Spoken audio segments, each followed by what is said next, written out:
नमस्कार, ज्ञान प्रगति चैनल में मैं मंजू शर्मा आपका स्वागत करती हूँ। आज हम कक्षा 8 का हमारा जो प्रकरण है जन सुविधाएं, उनके बारे में हम देखेंगे कि जन सुविधाएं क्या होती है, यानी लोगों के लिए जो है सुविधाएं क्या क्या है जो सरकार के द्वारा जो यहाँ पर जो जिसकी आवश्यकता होती है, जो मूलभूत हमारी जो आवश्यकता होती है वो होती है, उनके बारे में हम चर्चा करेंगे। तो उसका एक हम है उदाहरण, एक चेन्नई के कुछ शहर के कुछ इलाके हैं, उसके उदाहरण से हम इसको यहाँ से शुरू करेंगे। यानी चेन्नई शहर के अंदर चलकर उसकी जो स्थिति है, अलग अलग जो पार्ट में रहने वाले, अलग अलग इलाकों में रहने वाले लोगों की क्या स्थिति है, उसके बारे में हम देखते हैं। सबसे पहले हम बात करते हैं जैसे यहाँ का एक जो अपार्टमेंट होता है, जहाँ पर एक जो राम गोपाल जो बड़ा अधिकारी होता है वो यहाँ पर अन्ना नगर में रहते हैं। यानी हम एक उदाहरण के माध्यम से इसको समझ सकते हैं। मान लो जैसे चेन्नई का एक इलाका है अन्ना नगर, यहाँ पर रहते हैं राम गोपाल, श्री राम गोपाल। इसी के आधार पर हम पूरी की पूरी जन सुविधाओं को भी समझ सकते हैं। एक इलाका है ये राम गोपाल। दूसरी यदि हम बात करें तो दूसरा इलाका, यदि हम इसकी बात करें तो दूसरा इलाका हमें मिल जाएगा मणिपाकम।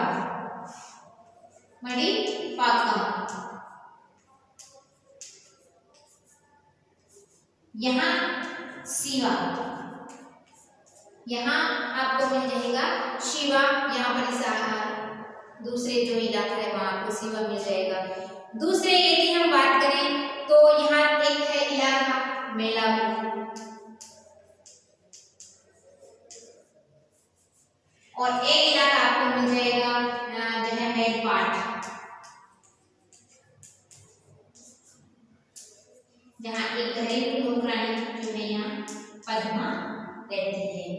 तो इन इलाकों में यदि हम बात करें तो यहाँ जैसे अन्ना नगर में राम गोपाल है, मणिपाकम में शिवा रहता है, मेलपाट में यहाँ पर जो पद्मा जो घरेलू नौकरानी रहती है। एक रहता है सुप्रेम जो व्यक्ति है,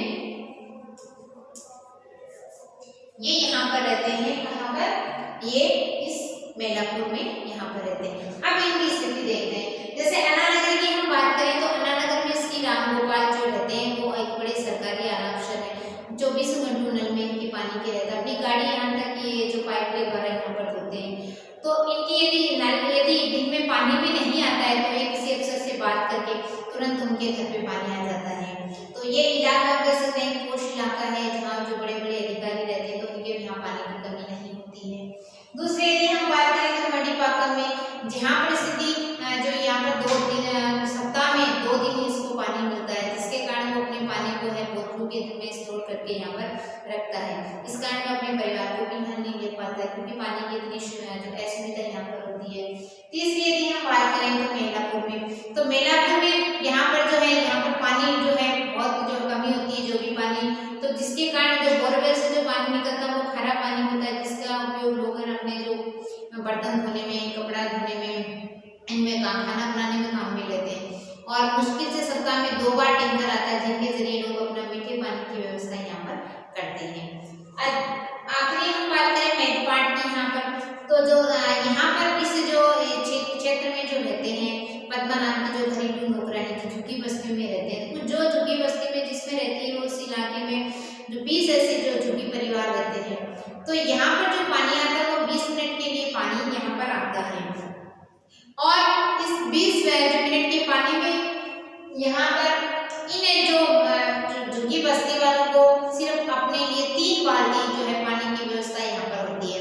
यानी 3 बाल्टी पानी की व्यवस्था में ये इसका उपयोग वो अपना यहाँ पर जो खाना बनाने में, यहाँ पर जो बर्तन धोने में, यहाँ नहाने में, सभी में ये काम में लेते हैं।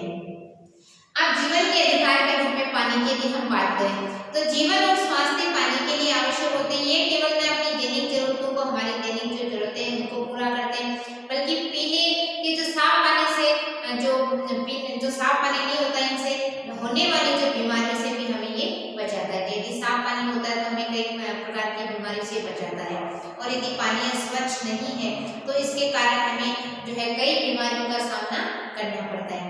भारत की स्थिति यह है कि जिन देशों में दस्त, पेचिश, हैजा जैसी बीमारियां के मामले सबसे ज्यादा आते हैं उसमें उसका स्थान काफी ऊपर आता है।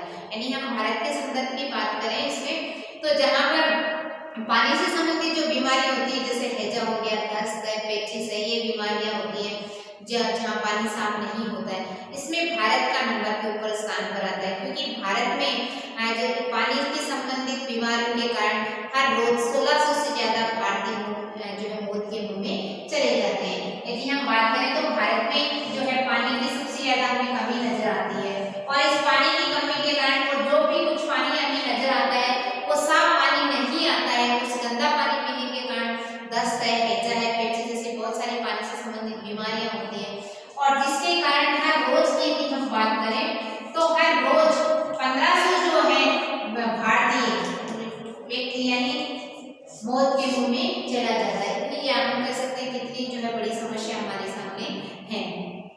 भारतीय संविधान के अनुच्छेद 21 के अंतर्गत पानी के अधिकार को जीवन के अधिकार का हिस्सा माना गया है। इसका मतलब ये है कि अमीर गरीब हर व्यक्ति को अधिकार है कि उसे सस्ती कीमत पर दैनिक जरूरतों को पूरा करने के लिए पानी की आपूर्ति हो।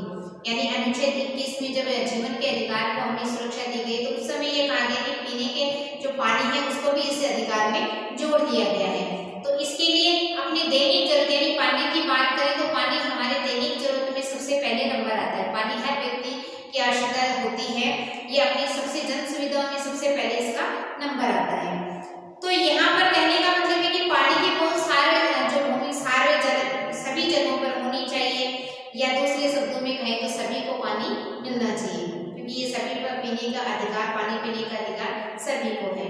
उच्च न्यायालय और सर्वोच्च न्यायालय ने कई बहुत सारे उनके सामने जो पानी से संबंधित मुकदमे आए थे उसमें सुरक्षित पेयजल का अधिकार मौलिक अधिकारों में से एक है। 2007 में एक आंध्र प्रदेश के एक किसान ने यहाँ पर उच्च न्यायालय में अपनी जो यहाँ पर केस दायर किया था, मुकदमा दायर किया उसने कि उसमें कहा गया कि एक जो पास में जो कपड़ा जो फैक्ट्री जो लगने वाली है यहाँ पर जो फैक्ट्री की जो गांव में जो जल धारा है पानी की जो पीने के पानी उसमें वो विषैले रसायन उसके जा रहे हैं। इसलिए यहाँ पर उस कोर्ट के द्वारा यहाँ पर हाई कोर्ट के द्वारा इस मुकदमे पर न्यायाधीशों ने उस महबूब नगर के जिला कलेक्टर को आदेश दिया कि गांव के प्रत्येक व्यक्ति को रोज 25 लीटर पानी उपलब्ध करें क्योंकि जो कपड़ा फैक्ट्री वहां लगी हुई थी जिसके कारण जो गांव का जो तालाब का स्वच्छ पानी है उस विषैले रसायन से विषैला हो रहा था, खराब हो रहा था, गंदा हो गया था, जिसके कारण गांव वालों के द्वारा यहाँ पर जो मुकदमा दायर किया गया तो उस कलेक्टर को यह आदेश दे दिया गया कि आपकी ये जिम्मेदारी है कि उस गांव को आप स्वच्छ पानी है वो मुहैया करवाएं। अब पानी की तरह और भी बहुत सारी सुविधाएं हैं जो हर व्यक्ति की दैनिक जरूरतों की आवश्यकता होती है। इसकी बात करें तो बिजली है, सार्वजनिक जो है परिवहन है, विद्यालय है, कॉलेज है, ये सारी के सारी हम जन सुविधाएं की बात करें तो जन सुविधाएं सबसे पहले हमने चर्चा की थी कि पानी यानी सबसे जन सुविधाओं में सबसे पहले नंबर आता है पानी का। दूसरे यदि हम बात करें तो बिजली की चाहिए या जो यहाँ पर हम बात करें तो विद्यालय है, हमारे जो कॉलेज है, विद्यालय, कॉलेज और जो सार्वजनिक परिवहन है, सार्वजनिक परिवहन है, ये सारे के सारे किसमें आते हैं? जन सुविधा। ये हमारे दैनिक जरूरतों की पूर्ति के लिए आवश्यक होते हैं। इसके लिए ये हमें आवश्यक रूप से ये हमारे पास इनके अधिकार होने चाहिए। किसी भी जन सुविधा की एक महत्वपूर्ण विशेषता ये रही कि एक बार निर्माण होने के बाद इसके बहुत सारे लोग इसका इस्तेमाल करते हैं। तो हमने जितनी भी सुविधाएं देखी जैसे पानी हो चाहे वो बिजली हो चाहे वो विद्यालय हो, कॉलेज हो चाहे वो सार्वजनिक परिवहन हो, इसकी सबसे महत्वपूर्ण विशेषता होती है कि एक बार यदि इसका निर्माण हो जाता है तो ये कई लोग इसका इस्तेमाल कर सकते हैं। जैसे सार्वजनिक शौचालय बनाए तो बहुत सारे लोग इस्तेमाल करते हैं, सार्वजनिक परिवहन हो तो बहुत सारे लोग इसमें बैठ सकते हैं। किसी गांव में यदि किसी विद्यालय की स्थापना की गई सरकार तो बहुत सारे बच्चे उस विद्यालय में पढ़ने के लिए जा सकते हैं। एक गांव में यदि बिजली की व्यवस्था हो तो उस गांव के पूरे गांव को यदि बिजली मिले, बिजली की जन सुविधा प्राप्त हो तो पूरे गांव वाले उसमें कोई अपनी छोटे मोटे फैक्ट्री लगा सकता है, कोई अपनी छोटे मोटे चक्की चला सकता है, कोई अपने छोटे मोटे बिजली से संबंधित जो भी कार्य होते हैं वो यहाँ पर अपने जो है कार्य आवश्यक रूप से वो कर सकता है। तो ये सबसे बड़ी जो है जन सुविधाओं की महत्वपूर्ण विशेषता होती है। अब हमने देखा कि जन सुविधा इतनी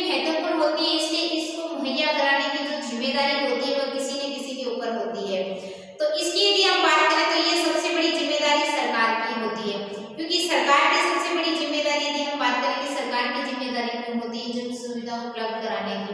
तो सरकार के लिए हम बात करते हैं, क्योंकि हमने देखा था कक्षा 7 में हमने देखा था निजी कंपनियां जो होती हैं वो अपना मुनाफा करवाने के लिए या मुनाफा कमाने के लिए ही काम करती हैं। जो भी प्राइवेट कंपनियां, जैसे बाजार में एक कभी टॉपिक देखा था उसमें, तो किस प्रकार उत्पादन से लेकर जहाँ हमारे तक पहुँचती उसकी कीमत कहाँ तक पहुँच जाती है, और जो सबसे ज्यादा जो है निजी कंपनियां उसका सबसे ज्यादा लाभ उठाती हैं, और जो उत्पादन करने वाले उनको सबसे कम लाभ मिलता है। तो इस प्रकार हमने देखा इसके कारण मुनाफे से संबंधित जो कार्य होते हैं वो निजी कंपनियां करती हैं। जैसे नाली का साफ सफाई या रख रखाव है, ये की सुविधाओं के लिए ये निजी कंपनियां काम नहीं करती। लेकिन मान लो यदि कोई प्राइवेट हॉस्पिटल खोलना हो या कोई प्राइवेट कोई विद्यालय खोलना हो तो इसमें इनको सबसे ज्यादा लाभ होता है, इसलिए इस मामले में वो ज्यादा अपना हाथ आगे बढ़ाती हैं।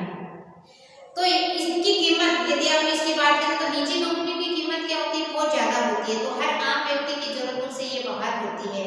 इसके कारण यहाँ जो है लोगों को पूरी की पूरी सुविधा यहाँ पर नहीं मिलती है। इसलिए संविधान में जीवन के अधिकार को जो यहाँ पर जो आश्वासन दिया गया तब ये सरकार के ऊपर ये जिम्मेदारी गई कि इन जन सुविधाओं को सभी के पास यहाँ पर सरकार के ऊपर सरकार की जिम्मेदारी है कि वो सभी जन सुविधाओं को सभी लोगों के पास यहाँ पर पहुंचाएं।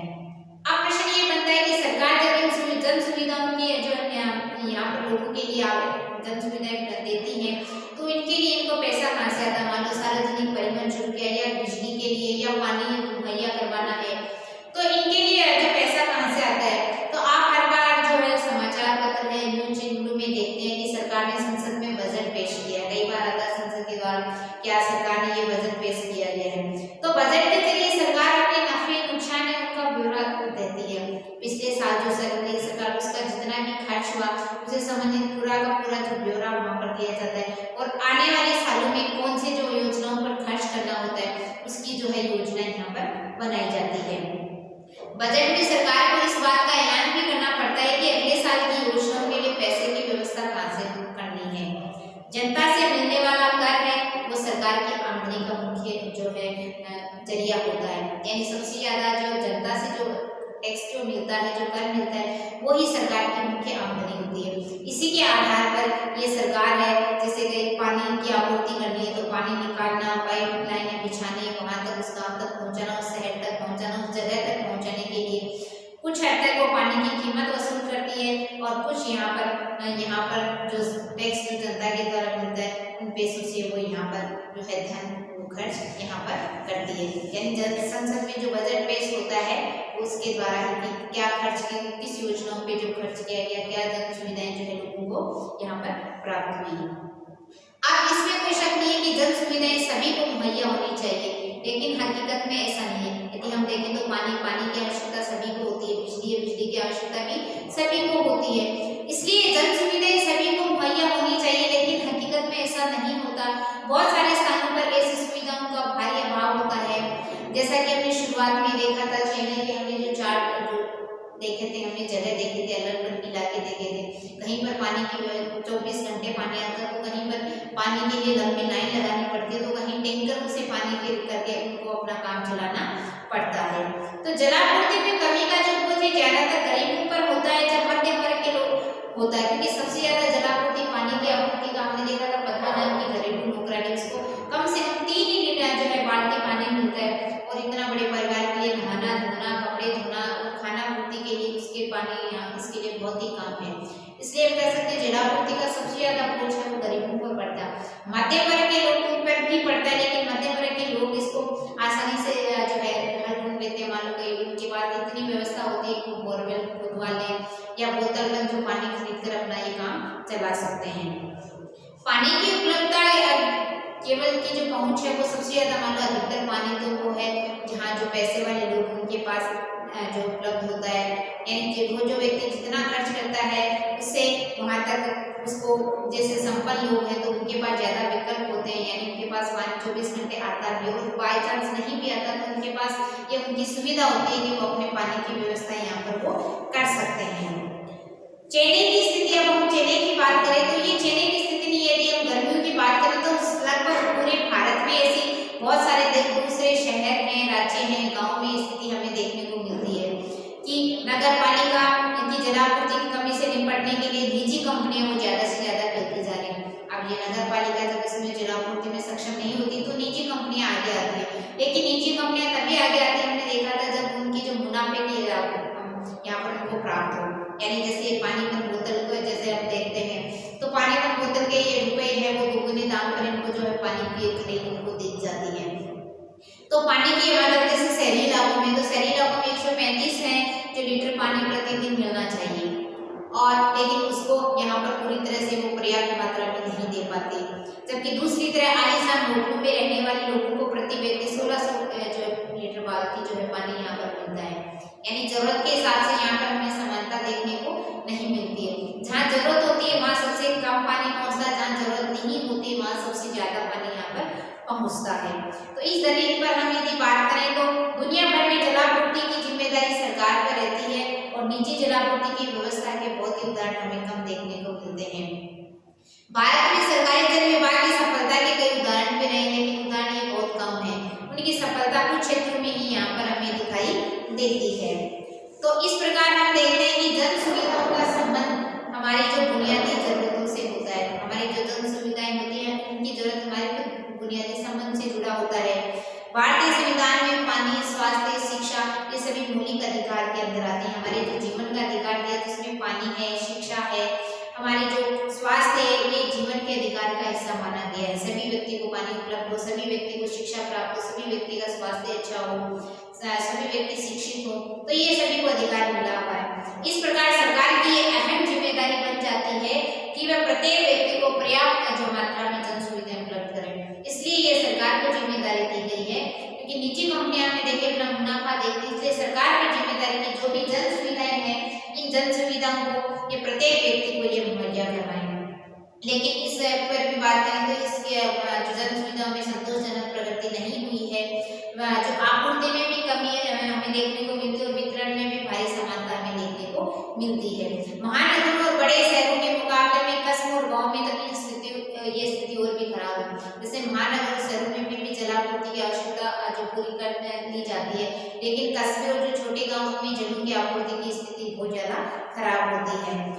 किसी भी समाधान में इस महत्वपूर्ण तथ्य को नजरअंदाज नहीं किया जा सकता कि देश के प्रत्येक नागरिक को इन सुविधाओं को पाने का अधिकार है और ये सुविधाएं उन्हें पूरी समानता के आधार पर उनको प्राप्त होनी चाहिए। यानी जो भी हमें सुविधाएं यहाँ पर प्राप्त हो तो ये सभी प्रत्येक व्यक्ति का, यानी भारत के हर प्रत्येक व्यक्ति का अधिकार है कि ये इन जो जन सुविधाओं को ये प्राप्त करें और इनको सभी को समानतापूर्वक सभी यानी सभी को समान रूप से इनको ये पर्याप्त मात्रा में प्राप्त हो। तो इस प्रकार हमने देखा कि ये जन सुविधाएं जो सभी लोगों को प्राप्त होना चाहिए और सरकार के द्वारा यानी सर्वोच्च न्यायालय के निर्देशानुसार ये सरकार की जिम्मेदारी बनती है कि ये जन सुविधाएं चाहे पानी हो, चाहे बिजली हो, चाहे शिक्षा हो, ये सभी प्रकार की जो सुविधाएं सभी भारत के प्रत्येक व्यक्ति को यहाँ पर सभी को बराबर रूप से इनको प्राप्त हो। तो इस प्रकार हमने देखा जन सुविधाओं के बारे में। तो इसको एक बार देखना, समझना, आगे वाले हम कल करेंगे। तब तक के लिए नमस्कार।